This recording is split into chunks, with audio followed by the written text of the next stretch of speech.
అందరికీ నమస్కారం. ఈరోజు మనం ఇంట్లోనే చాలా సులభంగా హోటల్ స్టైల్ పన్నీర్ కర్రీని ఎలా చేయాలో చూద్దాం. ఈ వీడియోలో క్రీమీ గ్రేవీ రావడానికి కొన్ని చిన్న చిన్న చిట్కాలు కూడా చెబుతాను. కాబట్టి వీడియోని చివరి వరకు చూడండి. ముందుగా ప్యాన్లోకి నూనె వేసి వేడి చేసుకోండి. మీకు ఇష్టమైతే కొద్దిగా బటర్ కూడా వేసుకోవచ్చు. అలా చేస్తే కర్రీకి మరింత రుచి వస్తుంది. ఇప్పుడు చెక్క, యాలకులు, లవంగాలు వేసి మంచి సువాసన వచ్చే వరకు వేయించిన తర్వాత ఉల్లిపాయ ముక్కలను వేసుకోండి. అలాగే కొద్దిగా అల్లం, వెల్లుల్లి రెబ్బలు వేసుకుని ఉల్లిపాయ ముక్కలు లేత బంగారు రంగు వచ్చే వరకు వేయించుకోండి. చూడండి, ఉల్లిపాయ ముక్కలు ఈ విధంగా వేగిన తర్వాత టమోటా ముక్కలు, జీడిపప్పు వేసుకుని కలుపుకొని టమోటా ముక్కలు మెత్తగా అయ్యే వరకు ఉడికించండి. మూత పెట్టి మంటను లో ఫ్లేమ్లో పెట్టి మధ్య మధ్యలో కలుపుకుంటూ ఉడికించుకోండి. ఈ మిశ్రమం చల్లారిన తర్వాత మెత్తని పేస్ట్లా గ్రైండ్ చేసి తీసుకోండి. ఇప్పుడు మరో ప్యాన్లోకి నూనె వేసుకోండి. ఇక్కడ కూడా మీకు ఇష్టమైతే కొద్దిగా బటర్ని వేసుకోవచ్చు. నూనె వేడైన తర్వాత బిర్యానీ ఆకు, పచ్చిమిర్చిని వేసుకోండి. ఇప్పుడు వీటిని వేయించుకుందాము. ఇవిలా ఫ్రై అయిన తర్వాత ఇందులోకి ఉల్లిపాయ ముక్కలను వేసుకొని వేయించుకోండి. ఉల్లిపాయ ముక్కలు గోల్డెన్ బ్రౌన్ కలర్ వచ్చే వరకు వేయించుకుందాము. ఇప్పుడు మనం ఇందులోకి స్పైసెస్ని యాడ్ చేసుకుందాము. ఇప్పుడు మంటను లో ఫ్లేమ్లో పెట్టి స్పైసెస్ని యాడ్ చేసుకోండి.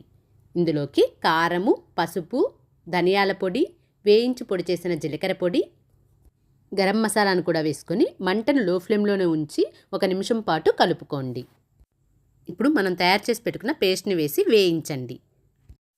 నూనె పైకి తేలే వరకు వేయించాలి. ఇప్పుడు ఇందులోకి రుచికి సరిపడా సాల్ట్ కూడా వేసి మూత పెట్టి నూనె పైకి తేలే వరకు వేయించండి. లో ఫ్లేమ్లో పెట్టి మధ్య మధ్యలో కలుపుకుంటూ వేయించండి. ఈ దశలో బాగా వేయిస్తేనే గ్రేవీకి మంచి రుచి, రంగు వస్తాయి. ఇప్పుడు పాల మీద మీగడ వేసి కలపండి. తరువాత కొద్దిగా పెరుగు వేసి తక్కువ మంటపై కలుపుతూ ఉడికించండి.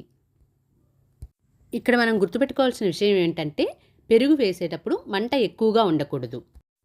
అలా చేస్తే పెరుగు విరిగిపోకుండా గ్రేవీ క్రీమీగా ఉంటుంది. ఆయిల్ పైకి తేలే వరకు ఇలా ఉడికించండి.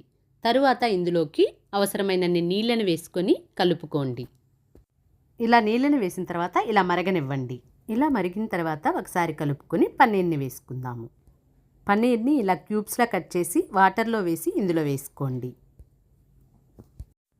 పన్నీర్ వేసిన తర్వాత మంటను లో ఫ్లేమ్లోనే ఉంచి దీనిపై మూత పెట్టి ఈ ఫ్లేవర్స్ అన్నీ పన్నీర్కు పట్టేందుకు 6 నిమిషాలు లో ఫ్లేమ్లోనే కుక్ చేయండి. పన్నీర్ను ఎక్కువసేపు ఉడికిస్తే అది గట్టిగా మారుతుంది. అందుకని తక్కువ సమయం ఉడికిస్తే మెత్తగా ఉంటుంది.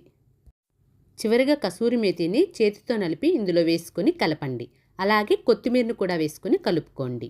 అంతే, ఎంతో రుచికరమైన hotel style creamy paneer curry సిద్ధం. ఈ పన్నీర్ కర్రీ చపాతీ, రోటీ, నాన్, జీరా రైస్, సాధారణ అన్నంతో కూడా చాలా రుచికరంగా ఉంటుంది. ఒక్కసారి ఈ విధంగా చేసి చూడండి, మీకు కూడా నచ్చుతుంది. ఈ రెసిపీ మీకు నచ్చితే వీడియోకి లైక్ చేయండి. మీ అభిప్రాయాన్ని కామెంట్లో తప్పకుండా తెలియజేయండి. ఇలాంటి మరెన్నో రుచికరమైన వంటల కోసం మన ఛానల్ని సబ్స్క్రైబ్ చేసుకొని బెల్ ఐకాన్ కూడా నొక్కండి. చూసినందుకు ధన్యవాదాలు. మళ్ళీ మరో రుచికరమైన రెసిపీతో కలుద్దాం.